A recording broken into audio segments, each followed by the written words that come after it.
Y no puedo cambiar solamente por ser gerente general. He tratado de hacer eso en mi vida. He tratado de ser lo suficientemente aterrizada para saber que gran parte de por qué soy conocida o por qué soy una figura es porque represento a una empresa grande, pero que cuando deje de representar a esa empresa grande, yo soy Dolores Prado y voy a seguir siendo Dolores Prado. Y eso para mí es súper importante, que me mantenga los pies en la tierra.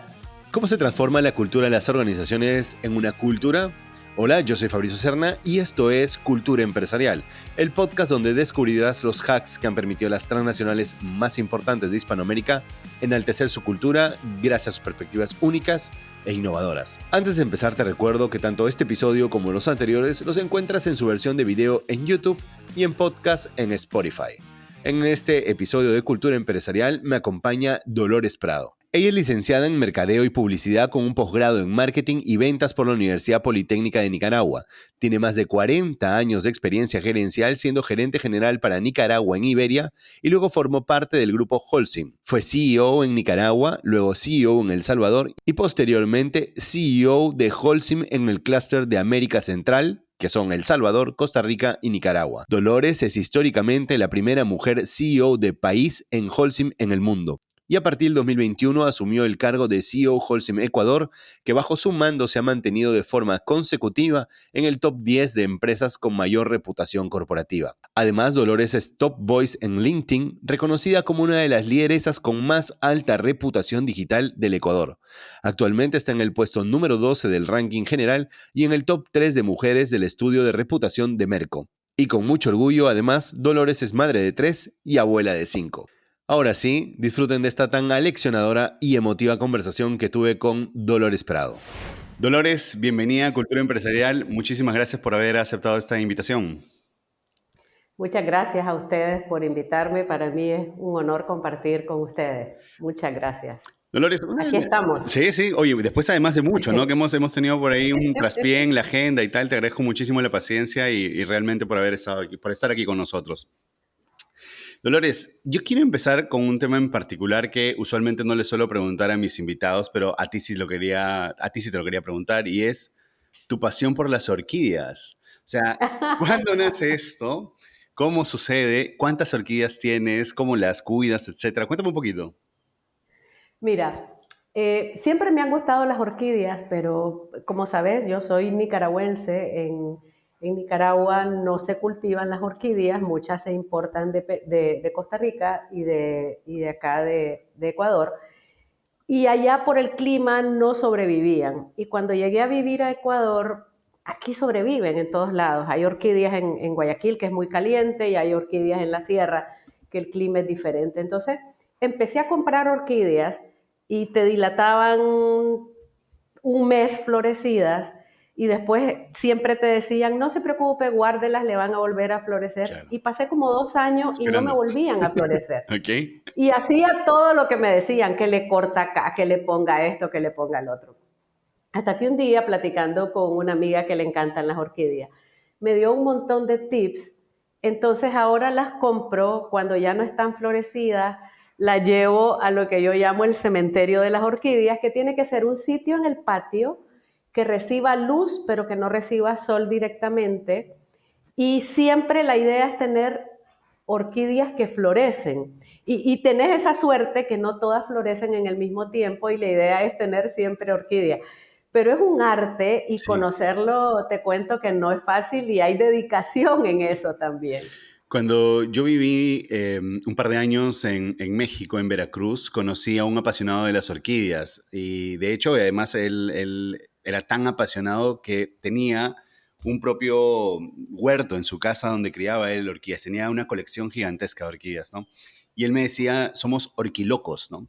Y me contaba algo impresionante. Me dijo, no conozco una persona que se haya enamorado de las orquídeas y las haya dejado. Todos siempre nos volvemos unos adictos a las orquídeas y empezamos así la colección. ¿Tú tienes un cálculo más o menos de cuántas orquídeas tienes? No, pueden ser unas 6 o Ah, 7, pero poquitas todavía. te doy otro tip. Yo me cambié de casa Ok. en Sí. enero, y en esta casa donde estoy, lo que a mí me mató fue el jardín y las Mm, orquídeas. Porque la señora tiene orquídeas silvestres, porque tú sabes, hay orquídeas de sí. mesa y hay orquídeas silvestres y las tiene por todos lados, en troncos viejos y Claro. eso. Y yo dije, cuando entré y vi esta casa, esta es la casa. O sea, pero no solo me gustan las orquídeas, yo tengo la casa llena de Claro. plantas. Tengo unas plantas que llegan casi hasta el techo y sabes que hay mucho cuidado en eso porque la planta sobrevive adentro, necesita luz, pero también las tengo que sacar a que reciban sol cada cierto tiempo. Claro. Gracias a Dios tengo conductores fuertes que hacen pesas porque las plantas son Claro, grandes claro, y que claro. me las pueden sacar al patio, pero bueno, es un arte, pero es lindo ver una casa con plantas, a mí me Me encanta. encanta. Y esto, y aquí quiero llevarte hacia un proceso reflexivo diferente. No sé si esto alguna vez te lo has preguntado. ¿Qué lección te dejan particularmente las orquídeas? Porque a diferencia de otras plantas, en esta tienes que con ellas tienes que tener muchísima paciencia. ¿Qué lección crees que nos dejan en la vida, sobre todo las orquídeas? Yo creo que en mi caso la lección que me dejó era que tenía que aprender a conocerlas, Hmm. tenía que aprender a saber qué es lo que quieren, qué es lo que les gusta y a darlo, pero el conocimiento de entenderlas, por decirlo de una forma, si quieren sol, si quieren agua, si sobreviven en este ambiente, si no, fue muy importante. Y te digo, eso me llevó más de 2 años. O Claro. sea, un frustrante. Podría haber dicho, ya no me interesan las orquídeas y las compro porque ni caras son, Sí, pues, sí. pero yo decía, no me van a vencer estas orquídeas. Me encanta. Dolores, y ahora hablando, ya que estamos hablando de temas un poquito personales, cómo empieza un día regular en tu vida? ¿Tienes alguna rutina particular que no mucha gente sepa? Eh, Mira, me levanto bastante temprano, yo diría 5:30 de la mañana, una cosa ¿Ok? así. Dependiendo de mi agenda, porque la veo el día anterior siempre, cómo estoy mañana, incluso para saber cómo vestirme, si tengo actividades y eso. Si puedo ir tempranito al gimnasio, voy a las 6 en punto. Si no puedo ir temprano, me programo para ir en la tarde, a las 5 de la tarde. ¿Ok? Cuando no voy al gimnasio en la mañana, me gusta entrar muy temprano al trabajo, salgo a las 6:30 de mi casa, quiero estar a las 7 en Holcim ¿Ok? y a las 4 en punto me voy. O sea, me gusta salir temprano para ir al gimnasio y para hacer mis cosas. Normalmente puedo tener reuniones en el día, puedo visitar una planta. La operación nuestra en Ecuador es bastante grande. Tenemos acá 16 plantas, entre plantas de cemento, concreto, agregados y casi 600 Disensa, que es la franquicia ferretera más grande de Latinoamérica. Entonces me gusta mucho Mm. visitar plantas, ciudades, pero también tengo muchas reuniones con el grupo, con el equipo de seguimiento, recibo clientes, recibo proveedores. La verdad es que normalmente es un día intenso. Ujú. Te cuento algo que no sé si pueda oírse hasta un poco vulgar, pero cuando estaba en Nicaragua, mis hijos estaban más pequeños y yo tenía días así y me decían, ¿cómo estás, mamá? Y le digo, hoy no tengo tiempo, pero ni de ir al baño. Y lo decía de otra forma que no te la puedo decir, ¿no? Hoy no tengo tiempo, pero ni de ir al baño. Entonces, sí, normalmente las jornadas Wow. son bastante intensas. Por ejemplo, hoy, después de estar aquí contigo, tengo otro podcast en una cámara de comercio, después tengo la junta directiva de la cámara de comercio, después en la tarde tengo el lanzamiento de un amigo que lanza un libro y me invitó y quiero ir a acompañarlo. Entonces, hay días que hay muchas actividades, hay días que son un poco más tranquilos. También viajo mucho Claro. por trabajo, no solo dentro del Ecuador, Ujú. también viajo mucho fuera. Es una vida así, un poquito intensa. Los domingos yo hago yoga. Wow. A mí me encanta el yoga, me encanta. Y la clase de los domingos trato de no perdérmela porque además la profesora es muy buena. Y en día de semana me cuesta por los horarios que ellos tienen. Entonces, para mí el domingo, mi yoga es totalmente sagrado y me encanta. Y tienes, ya con eso termino, perdón la insistencia, pero tienes algo como una rutina, por ejemplo, no sé, de agradecimiento, algo espiritual, algo que hagas y que, no sé si hayas logrado transmitir, por ejemplo, a tus hijos. Tal vez transmitir a mis hijos no, pero desde que yo descubrí el yoga, lo descubrí en El Salvador, hace más de 10 años. Ujú. Sí hago meditaciones en las Ok. mañanas. ¿Cuánto Sí, sí tiempo medito en la meditas? mañana. Mira, no mucho. 15, 20 minutos de meditación. Me costó mucho meditar de verdad porque el hecho de poner tu mente en blanco, de no pensar en nada, la verdad es que comencé meditando, escuchando personas dirigiéndote en la Claro, meditación y guiándote. ahora ya lo puedo hacer sin alguien dirigiéndome y eso me da bastante paz, me da bastante calma eso. ¿Y eres tú sola en un espacio o pones alguna música, ambientas algo o ya realmente lo haces sola? Sí, sí pongo alguna música, no recuerdo, hay una música que me encanta que se llama No sé qué de Dios, pero no es religiosa, porque solo es una música instrumental, pero suena tan lindo que uno es capaz de relajarse. O pongo una vela, porque una de las mejores formas de meditar es ver algo fijo Oh, durante un gran tiempo, claro. ¿no? Entonces, ¿qué es la forma de tener tu mente en blanco? Si vos querés pensando en la vela, pero tu mente está en blanco de problema. Entonces pongo una vela y la llama hace que me pueda concentrar en eso en la mañana. ¿Sientes un cambio el día en que no meditas? O sea, ¿se siente algo diferente? Sí, el día que puede ser que no medite en la mañana, medito en algún momento en la Ah, oficina. ok, no, no te saltas un Sí, día, qué increíble. sí, trato de Ok, no hacerlo, ¿no? ya. Y trato de hacer también ejercicios de Mm, respiración para calmar claro. también, ¿no? O sea, he recibido clases de Kundalini y de otro tipo de cosas y eso también me ayuda mucho a calmarme. Ujú. De naturaleza soy una persona, o sea, no sé, hiperkinética, o sea, me gusta moverme, Sí, soy sí, muy activa, ¿no? Y las personas así tendemos a ser un poco ansiosas también. Entonces tengo que saber calmar mi frenar un ansiedad. poco, ¿no? Y Sí. este ejercicio de calmar la ansiedad es una pregunta que suelo hacer también cuando tocamos este tema. Es un ejercicio que se da con el pasar de los años, o sea, realmente solo lo logramos obtener con la madurez, con entrar en conciencia de realmente el equilibrio que deberíamos tener. Sí, yo pensaría que cuando era joven ni siquiera tenía una idea de lo que era la ansiedad. O sea, vos escuchás hablar de la ansiedad Claro, y te entra por un oído y te claro. sale por el otro. Entonces, no sos para nada consciente. Yo empecé a ser consciente que era una persona ansiosa o que me gustaba la adrenalina Mm, cuando una vez un jefe mío, que además es una persona que yo estimo mucho, de repente tiene jefes que llegan a ser casi tus amigos, un día me dijo, vos tenés un problema. Y le digo, ¿cuál es? Que solo te sentís bien cuando estás con adrenalina y cuando la cosa te va a sobrepasar. claro, O sea, actúas mucho mejor cuando estás bajo esas tensiones espantosas y eso va a ser un problema en tu vida después, porque tu organismo te va a cobrar la cuenta. Y la verdad es que una persona me describió algo que yo no tenía conciencia de eso. Y es cierto, cuando yo estoy con problemas y estoy con la adrenalina a mil, funciono súper bien. Y cuando estoy calmada, a veces siento como que no estoy trabajando. Y eso no es lógico, no es normal. O sea, no es normal sentirse así, por lo tanto tengo que dosificar esa ansiedad. claro. Qué increíble. Em, pues oye, muchísimas gracias por esa apertura, por habernos contado estos pequeños secretitos tuyos a nivel personal. Y ahora yo te quiero hacer una pregunta. Naturalmente, Dolores, sabemos su trayectoria en Iberia y luego lo que ha hecho en Holcim, pero hay un hueco entre la universidad e Iberia que a mí me llama mucho la atención y son un par de años de los que aún tú no has hablado. ¿Qué ocurre antes de Iberia? ¿Qué fue lo que pasó? ¿Dónde estabas? ¿A Mira, dónde llegaste? antes, sí, primero estaba muy jovencita.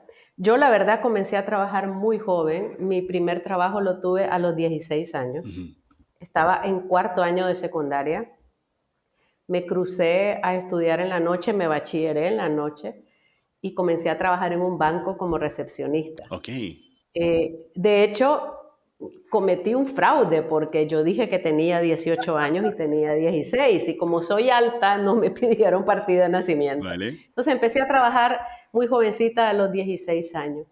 Y después trabajé en una naviera en el área de operaciones, como hablaba inglés, Ujú. entonces me comunicaba con los barcos por radio y después mi jefe en esa época me dijo, tú eres buena para las ventas. Ajá. Ok. Y él me promovió a ser Ah, vendedora de carga ok. para los barcos. La empresa se llamaba Mammenic Line. Después de eso, trabajé en una empresa con unos canadienses que se llama Nova Scotia Research Foundation como administradora, traductora. Ellos venían a hacer una gran inversión en Nicaragua. Y después pasé a Iberia. Entonces, cuando yo hablo de mi vida profesional de 40 años, porque era Sí, casi sí. 27 en Holcim y 13 en Iberia, quizás es como los trabajos más serios y más formales que he tenido y donde ya fui manager, Ujú, ¿no? claro. En los anteriores no fui, pero hice de todo, o sea, recepcionista, administradora, vendedora, he hecho de todo en mi vida y casi siempre en el área comercial, Mm, ¿sabes? Yo siempre digo que soy una comercial convertida en CEO, sí, sí. así yo me considero, pues. Dolores, pero hay algo que es particular, si bien es cierto, es muy difícil que olvidemos lo que hemos vivido, las experiencias que hemos vivido en cada uno de nuestros puestos laborales, en cada una de las empresas que hemos estado. Hay, para mí personalmente, dos escenas que raramente uno puede olvidar, y es el primer día y el último día. ¿Recuerdas cómo fue ese primer día en Iberia? ¿Cómo llegaste? ¿Con qué te encontraste? ¿Cuáles eran los retos que ibas a enfrentar? Sí, mira, Iberia fue un trabajo que me costó mucho que me escogieran. Era para ser gerente de ventas de la línea aérea y yo era bastante joven en esa época y competí con señoras bastante mayor que yo, pero con una gran experiencia en el mundo de la aviación. Ujú. Y vino gente de España a entrevistarnos, hicieron mesas redondas, nos hicieron examen de geografía, de matemática, sin Claro, calculadora, te estoy hablando hace 40 años. claro, claro. No, no tanto, sí, pero más o menos. Y me costó mucho entrar. Y entré con mucho nervio porque entré como gerente de ventas a un equipo que habían muchas chicas internas que lógicamente creían o pensaban o tenían todo el mérito para tener ese puesto, Exacto. ¿no? Y yo no sabía nada de Ok. aviación. Y el mundo de la aviación es un mundo muy particular. Imagínate que en esa época los boletos se hacían a mano.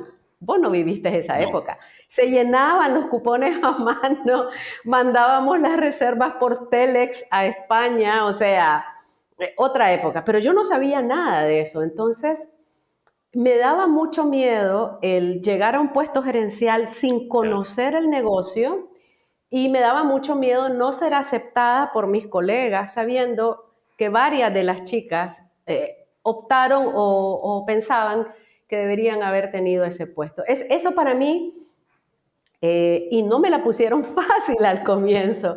Recuerdo que el gerente les dijo a las chicas, entrenen a Dolores. Y no me volvían ni a ver, no me enseñaban. Y yo Dios. decía, me las tengo que ganar, o sea, yo Claro. tengo que ser amiga de ella y ellas tienen que saber que yo no tengo la culpa. Y, o sea, pagué el piso, como Mm, dicen, mm. ¿no? O sea, fui muy humilde, muy tranquila, les dije ayúdenme. Y al final me ayudaron, me enseñaron y ahora son mis grandes amigas, ¿no? Una vive en Estados Unidos, la otra vive en Nicaragua. Pero fue un ingreso difícil, pero para nadie es fácil Mm, normalmente entrar a una empresa, a un puesto gerencial, cuando hay personas abajo claro. que también se merecían ese ascenso, ¿no? Pero fue difícil, pero lo logré y ahora somos grandes amigas, ¿no? Ahora, muchas de las cosas que hemos vivido en el pasado y que no tenían nombre, lo tienen un nombre, el nombre muy claro ahora. Y por ejemplo, en este caso que nos cuentas, es como el síndrome del impostor, ¿no? En esa época no tenía nombre necesariamente. ¿Cómo lidiaste en ese momento con ellos? Además, yo te imagino literalmente viéndolas, ¿no? Con más años de trayectoria, mayores probablemente que tú y tal, y cuestionándote tú si era o no correcto, si debías o no enfrentar esto. Y naturalmente lo hiciste, lo sacaste adelante. Pero ¿cómo se lidia con esto personalmente? Mira, yo pensaría que con mucha Claro, resiliencia totalmente. y también con estrategia. Claro, O sea, yo en ese momento me planteé y dije, ¿qué hago para ganarme a fulanita y claro. fulanita? ¿Qué hago? O sea, ¿qué tengo yo que hacer? Soy yo la que me las tengo que ganar a ella. Porque te imaginarás que no iba a estar yendo donde el gerente general a decirle, fulanita no me quiere enseñar, no way, o sea, y el hombre no se iba a meter en esos detalles. Entonces, era mi responsabilidad. Entonces, al comienzo, cuando no me enseñaban nada, yo trataba de ver todo, de entender todo. Estaban atendiendo clientes, estaban haciendo boletos, hacían reservas, anotaba todo. O sea, yo quería entender para que ellas no dijeran que yo era un fastidio, porque no entendía nada, ¿no? Y después ya hacía preguntas específicas, a veces me contestaban, a veces no me contestaban. Pero yo creo que ellas al final deben haber dicho, pobre esta mujer, o sea, ya nos ha aguantado aquí y le tenemos que enseñar, ¿no? Y éramos más o menos de la misma edad. Y al final realmente sí me enseñaron. Sí. Ahora, también tengo que reconocer que no era totalmente mala voluntad de ellas de no enseñarme. Estaban full de trabajo y enseñar te quita tiempo. Claro.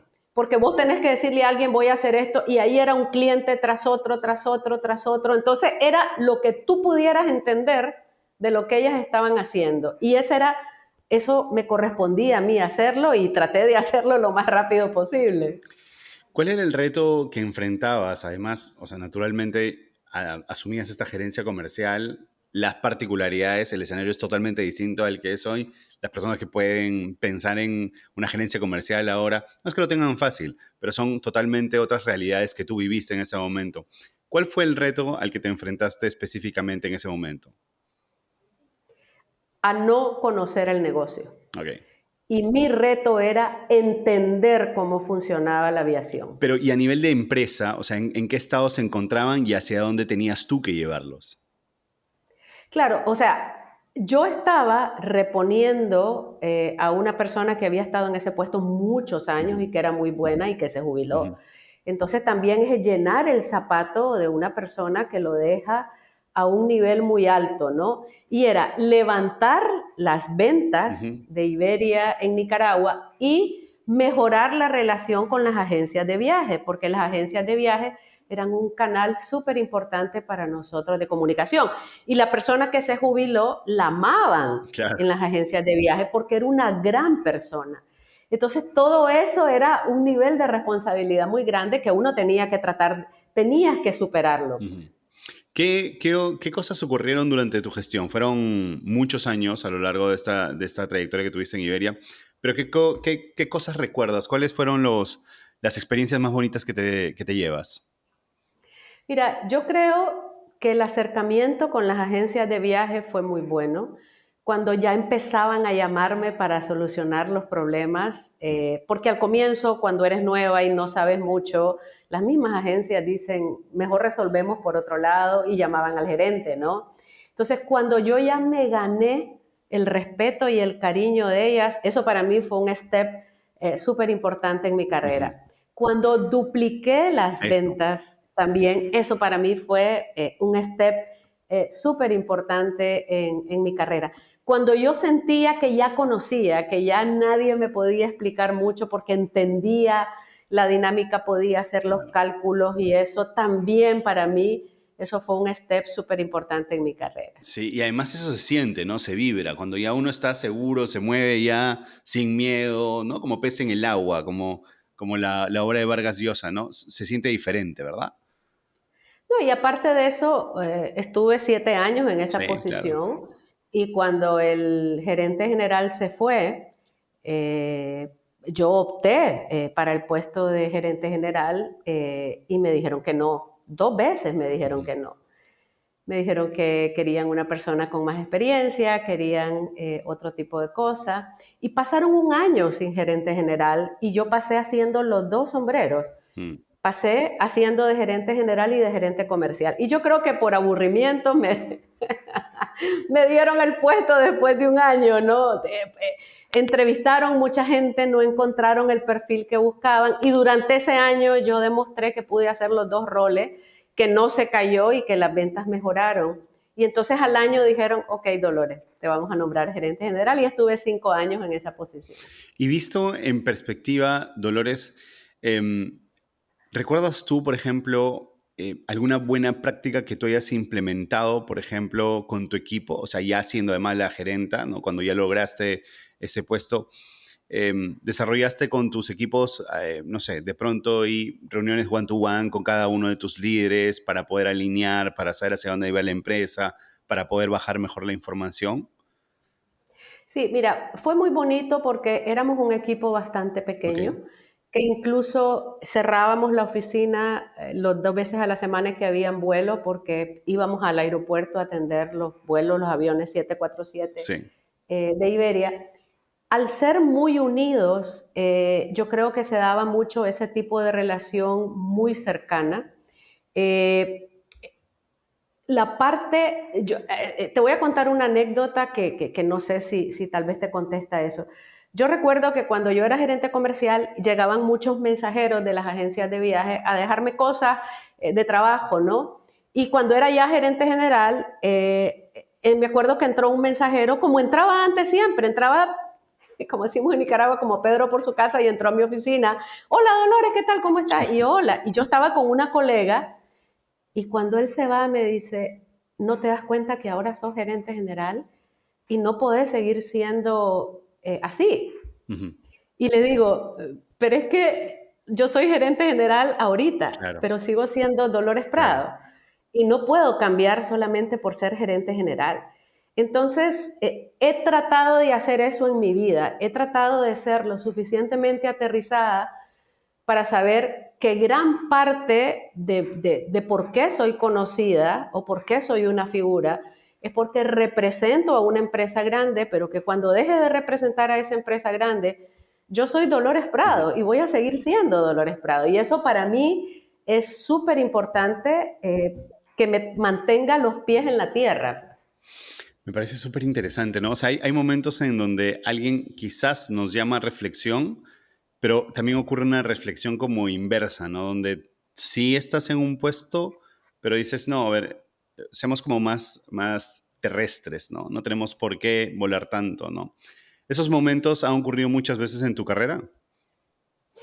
Mira, lo que pasa es que recuerda que yo te estoy hablando de esto hace treinta y Claro, dos claro. años. Hace 32 años yo siento que el tema social era un tema como de más división, ¿no?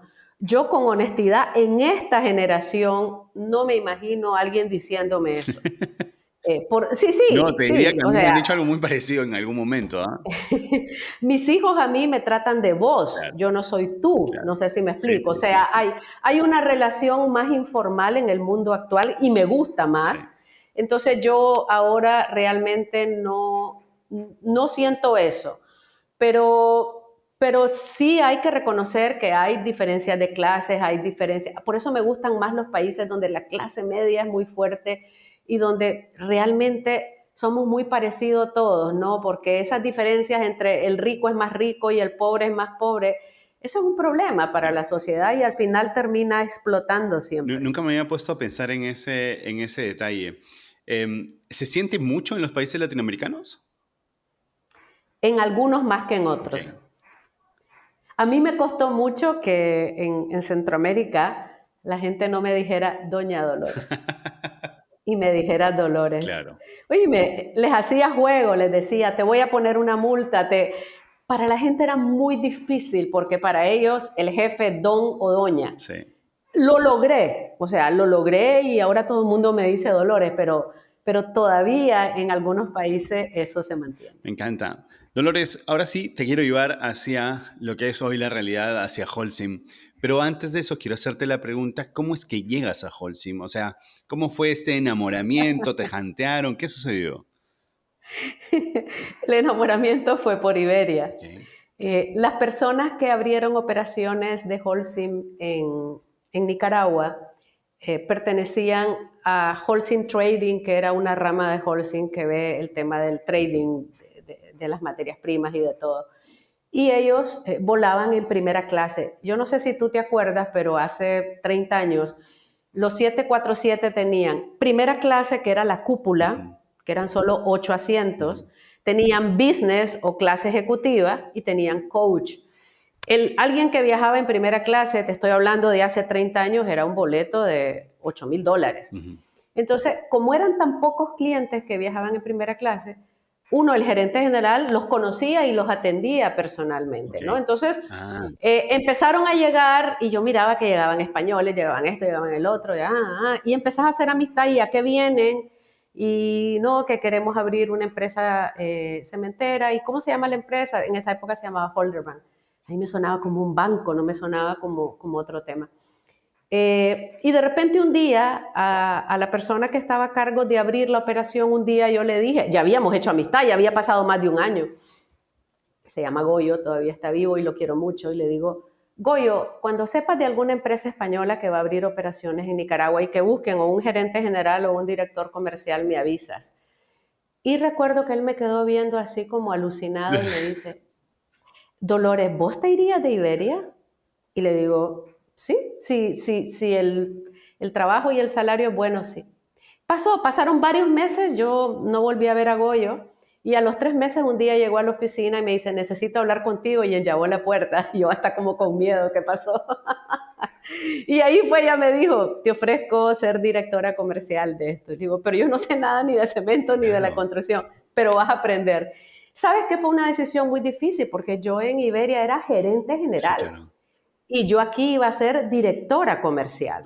Pero yo aquí era gerente general de una empresa que facturaba 4 millones de dólares y yo aquí podía facturar 20, 30 millones de dólares. Entonces, me metí al internet, busqué que era Holderman, era la empresa más grande del mundo en materiales de construcción, lo hablé con mi ex esposo, en esa época estaba casada, ya mis hijos estaban en la universidad, los grandes, lo consulté familiarmente, mi ex esposo trabajaba en el mundo de la construcción, era gerente general de una empresa de pinturas, y me acuerdo que me dijo, yo te ayudo, yo te meto a ese mundo, eh, y entonces empecé a hacer la carta al niño Dios. O sea, ¿qué quiero para Claro. cambiarme? Para cambiarme de un lugar donde estoy feliz, donde estoy contenta, donde viajo Donde estoy gratis, donde estable. ando elegante, donde ando de tacones, de medias, de falda y todo, para ir a un mundo de botas, de camiseta, de blue jeans, ¿no? Y empecé a hacer como la carta al niño Dios y planteé la carta al niño Dios y mi susto fue que lo aceptaron casi todos. Yo creo que yo hice esa carta y yo creo que yo me quería quedar en Iberia. Ok.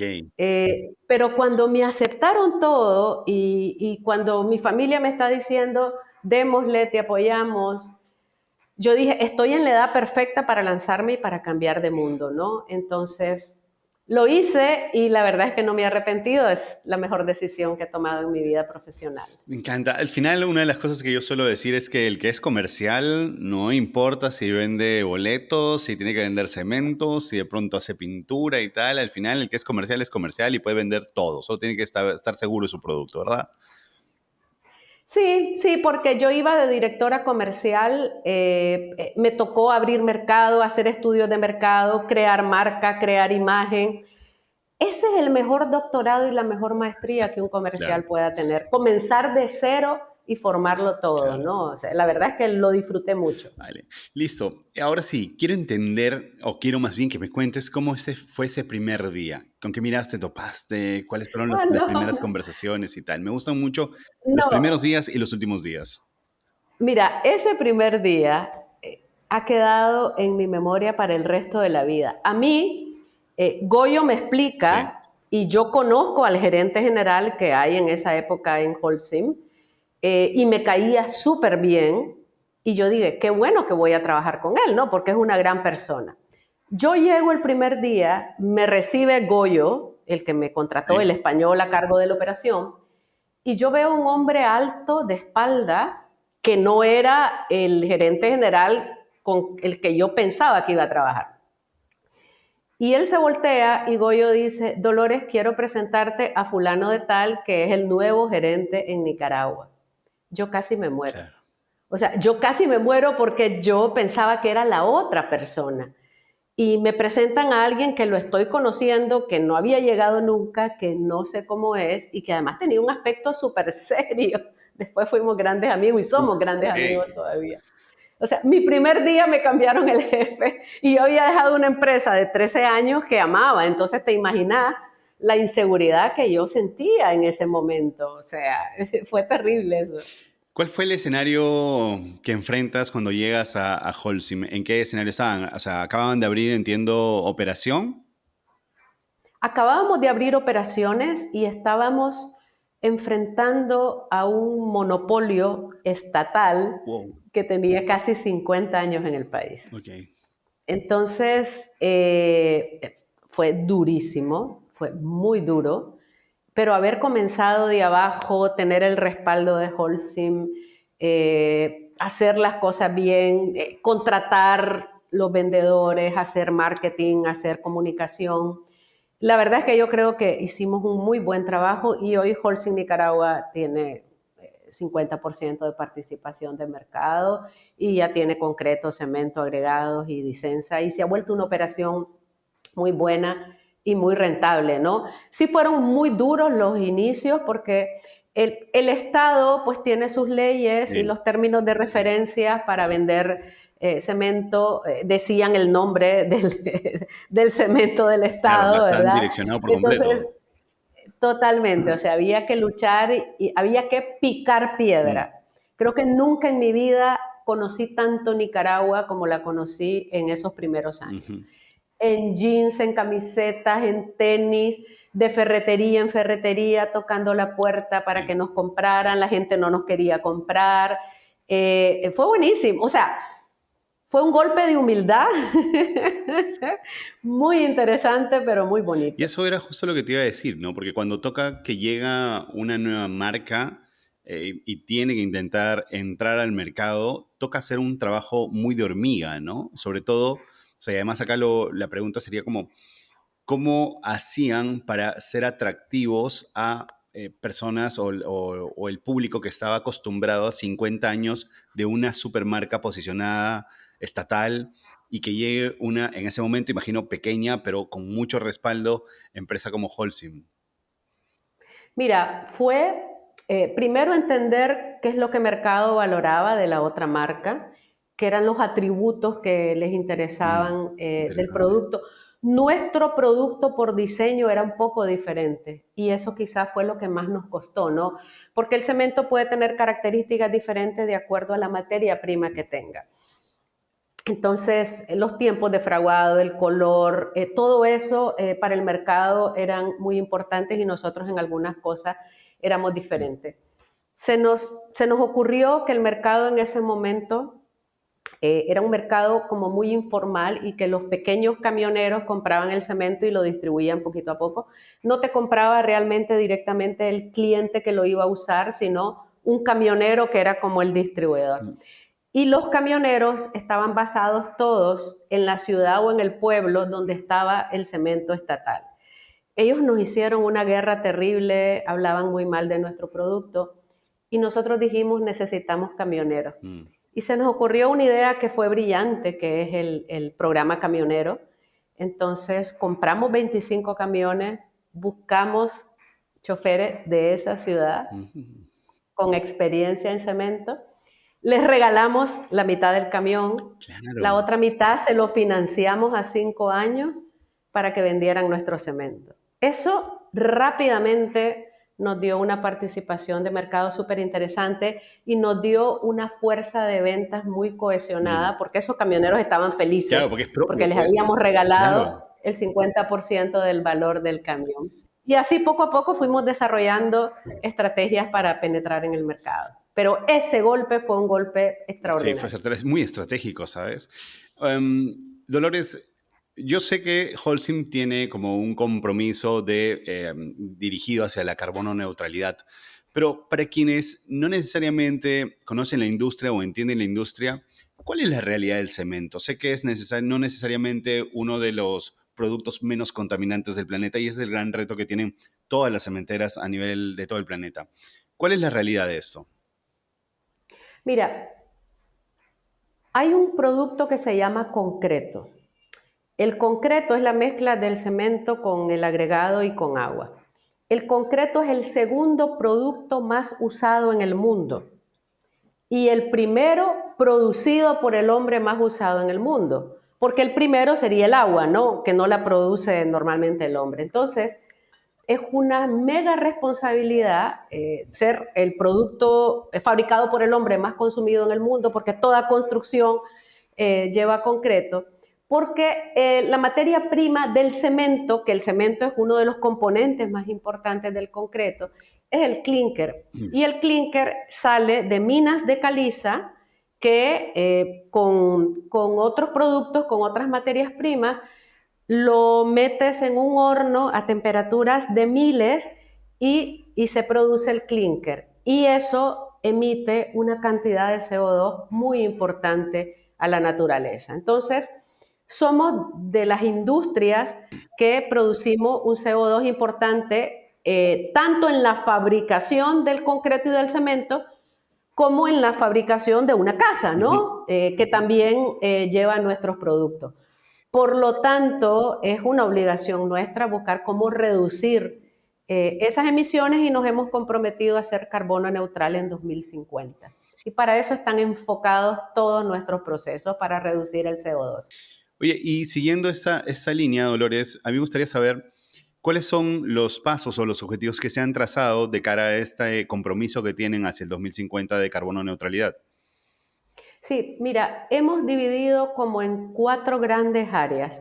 Queremos descarbonizar nuestros procesos de producción y para eso estamos haciendo inversiones muy grandes. Solo en Ecuador hemos invertido 30 millones de dólares en 2 años para mejorar tecnología y descarbonizar los procesos. Estamos descarbonizando nuestros productos también, entonces ya producimos cemento con 30% menos de CO2, concreto también, y en el cemento en 2030 vamos a llegar a producir cementos con 50% menos de emisiones. También tenemos todo lo que es construir lo nuevo de lo viejo.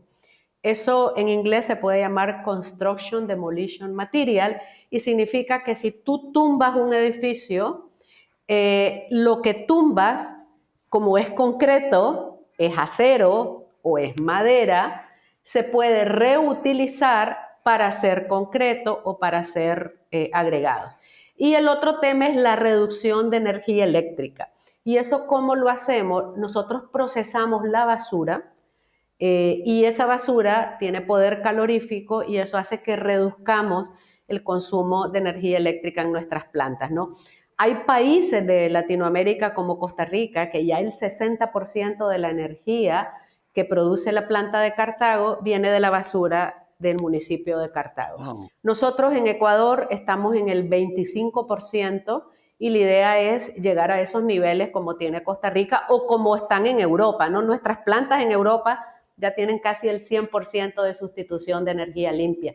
Entonces son muchos procesos, tenemos una hoja de ruta súper definida, nos miden eso con una rigurosidad que ni te puedes imaginar, porque bueno, nos comprometimos a ser carbono neutral en 2050. Dolores, ya con tantos años siendo una de las abanderadas de Holcim, yo te quiero hacer una pregunta muy sencilla. ¿Cómo vibra la cultura de Holcim? ¿Cómo la podrías resumir? Mira, yo pienso que Holcim es una empresa que se dedica mucho a tener una cultura de crecimiento, de equipos, de cultura de equipo, de que crezcamos juntos, de mucha comunicación y además hace crecer mucho a la gente. Yo, la verdad es que las capacitaciones que yo he tenido en Holcim, la forma en que he manejado mi desarrollo profesional, han sido porque Holcim tiene una estructura que no solo te permite eso, sino que te estimula el crecimiento. La cantidad de gente que comenzó en Holcim en pasantías profesionales y que ahora son directores. Nosotros, el director industrial, comenzó en una pasantía en Costa Rica, por ejemplo. Entonces, casos como ese, nuestra directora de marketing comenzó en Ecuador con una pasantía en tecnología de información. Entonces, son casos muy importantes donde hacemos crecer a la gente porque nos hemos dado cuenta que es más barato promover a nuestra gente que traer a alguien de afuera y que se empape de nuestra cultura tan rápidamente, ¿no? Entonces, la verdad es que es una empresa magnífica, una empresa que yo amo y que la llevo en el corazón, ¿no? ¿Cuáles son los retos que actualmente te quitan el sueño en Holcim? ¿En qué están pensando? ¿Qué están planeando? ¿En qué están embarcados? Bueno, te cuento que Ecuador es un país muy complejo. Nunca me imaginé la complejidad hasta que estaba acá. Y cuando tienes un país donde el mercado no va hacia la alta, sino que ahora está flat, pero desde hace 10 años es un mercado que viene decayendo, porque bueno, tuvo épocas doradas en el pasado.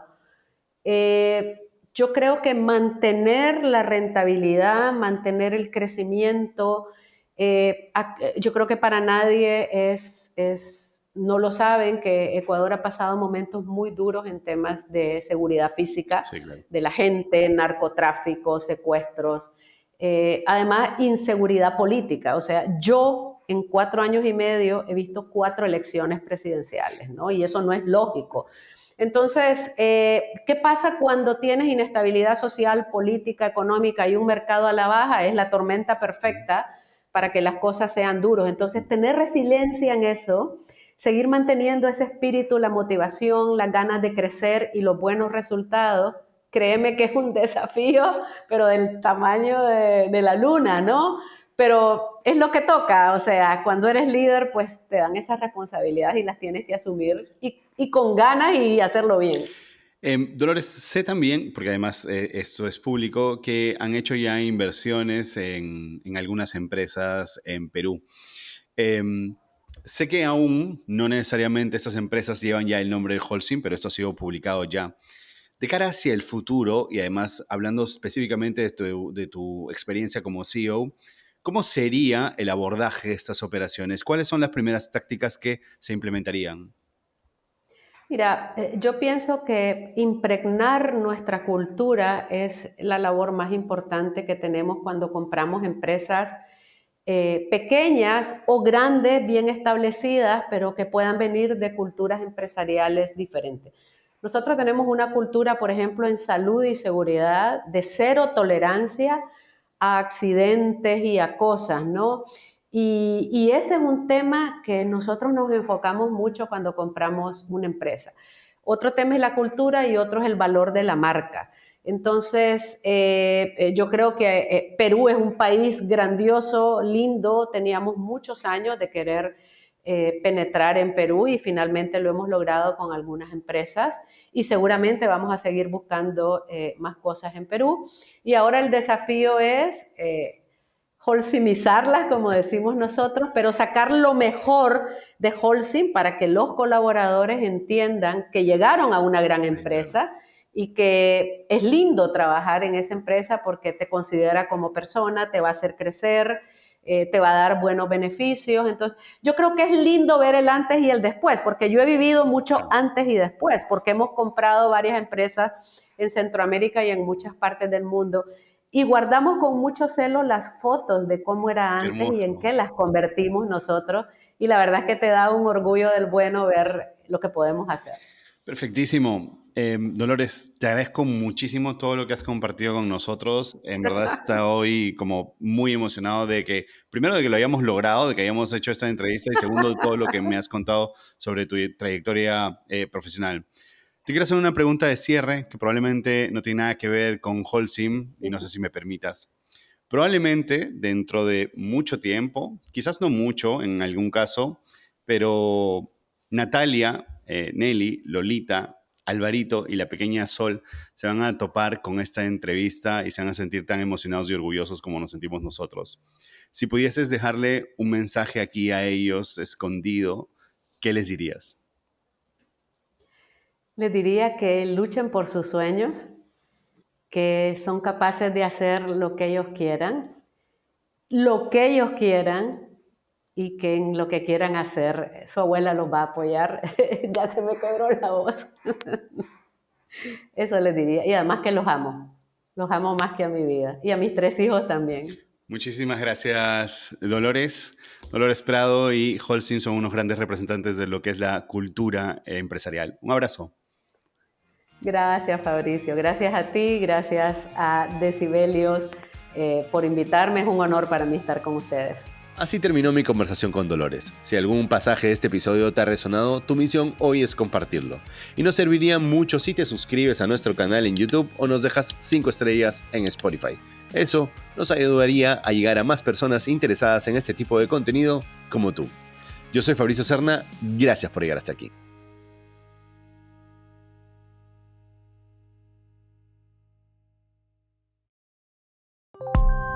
Original de Decibelio 85.